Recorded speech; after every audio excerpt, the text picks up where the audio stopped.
the president believes he's had a conversation with Benjamin Netanyahu, that they have a deal. It does appear the Israelis say there is a deal. The problem is we haven't heard from Hamas that they're in, right? They haven't said they're doing it. And we don't know what the details are. When will it happen? How long will it take? Who goes first? Who goes when? When do hostages get released? We've seen ceasefire deals in the past before. We've seen hostage exchange deals before. There have been hostage exchange, and we still have had the war continue. I'm joined by Jamil Jaffer, former Bush White House advisor and founder of the National Security Institute. Hi there. Good to speak to you this evening. How are you doing? Jamil, can you hear me? Good. Thanks for having me on. Great to speak to you. Can you tell us then what your take is on all of this? What do we know about the conditions each side require for this ceasefire that Donald Trump already says has been agreed to in principle by the Israeli leader to actually go ahead?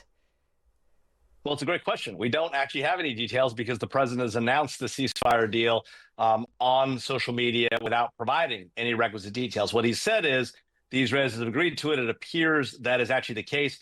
It's not clear whether Hamas has agreed to it as yet or not. We don't know the details of how many hostages and unfortunately deceased bodies will be released. We don't know the timing, the sequencing. We don't know when the sequencing of the ceasefire will exist, whether they'll go simultaneously or one after the other. A lot of details. And of course, as you know, the devil's in the details because this is where the ceasefire talks have broken down in the past. So we don't know a whole lot. All we know is the president said there's a deal Israel's agreed to, and Israel said, yes, we agreed to it. We haven't heard from Hamas as yet. Okay. Assuming that we don't know what has been discussed or not discussed and that Donald Trump is putting that out, perhaps just to put pressure on both sides, what do we know about what the Israeli leader and what Hamas, what their conditions are in their heads before they actually agree to anything? Sure. Well, for the Israelis, so the starting point is they want all the hostages back. There are about 50 hostages that are believed to still be in Gaza. 25 plus those, maybe about 27, are believed to be dead. And so we're talking about getting bodies back. A handful of those, 2 or 3, maybe Americans, 1 or 2, maybe Brits. And that's sort of the numbers we're talking about. For Hamas, the condition they've tried to place on this constantly is a complete end to the conflict and a complete withdrawal of Israeli forces from Gaza. There's a debate over where the security zones will be, how big the security zones will be. Questions about the Philadelphia corridor at the border with Egypt, and how big the buffer zone will be around the edges of Gaza that touch Israel. So there's still some debate about that. But the key conditions on both sides are hostages on one side for the Israelis and a complete end to hostilities and a withdrawal of Israeli forces for Hamas. It is hard to see how both get to an agreement like that in the immediate term without some sort of back and forth and exchange of, as we've seen in the past, partial exchange of hostages, partial ceasefires taking place over time. Yeah. And how much do you think of what Donald Trump posted announcing this on Truth Social was actually him trying to put pressure on Israel to signpost to Israel what he wants, with in mind that Benjamin Netanyahu is about to go and meet him in the US? Well, look, we know that the president sometimes uses social media to message to not just his public, but to the publics in Israel, the publics in Gaza, and his colleagues in the leadership of the international community, allies and adversaries alike. So it could be messaging going on, but it could also be that the president believes he's had a conversation with Benjamin Netanyahu, that they have a deal. It does appear the Israelis say there is a deal. The problem is we haven't heard from Hamas that they're in, right? They haven't said they're doing it. And we don't know what the details are. When will it happen? How long will it take? Who goes first? Who goes when? When do hostages get released? We've seen ceasefire deals in the past before. We've seen hostage exchange deals before. There have been hostage exchange, and we still have had the war continue. So, I think everyone's hopeful that this war will come to an end and that we can move forward. But I think there's a lot left to be said and done. And whatever is agreed on a ceasefire, there is form on this, isn't there? At the end of the Biden administration, a deal with several phases fell through at the end of phase 1, and Israel went back to airstrikes. What leverage do you think Donald Trump has to stop this happening again, and do you think he's going to use it?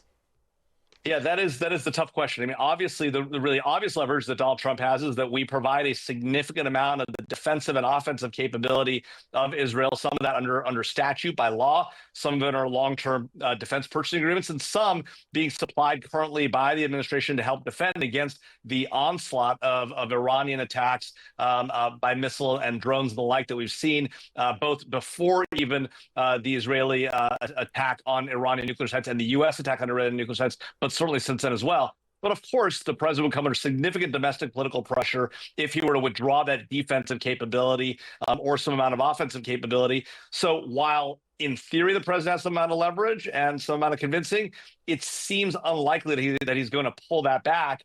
And so really what this is really about is putting pressure on both sides, say, look, there's been enough killing, like he's trying to do, frankly, in Ukraine and Russia, and say, there's a better path forward here. Let's move to that path. Yeah, not use leverage in the way that you've just described it, but he did call the Israeli leader a war hero and insinuated he shouldn't have to be dealing, Benjamin Netanyahu, with the corruption case that he's facing at this time because he's other things to deal with. Do you think he's using this as almost a carrot to dangle in front of Benjamin Netanyahu, that he might actually be able to help him with that case? Well, it's interesting because President Trump, the vaunted deal maker, right, often will use carrots and sticks to try and get deals done, as most deal makers do.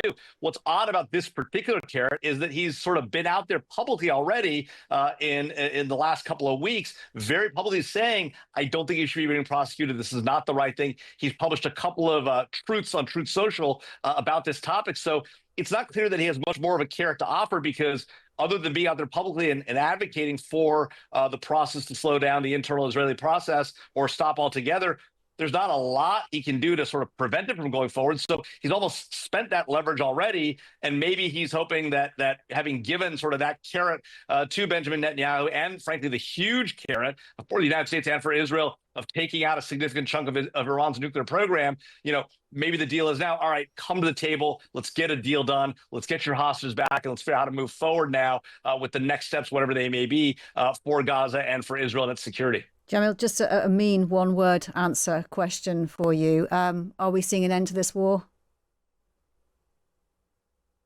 3 words. Probably not, but maybe. 4 words.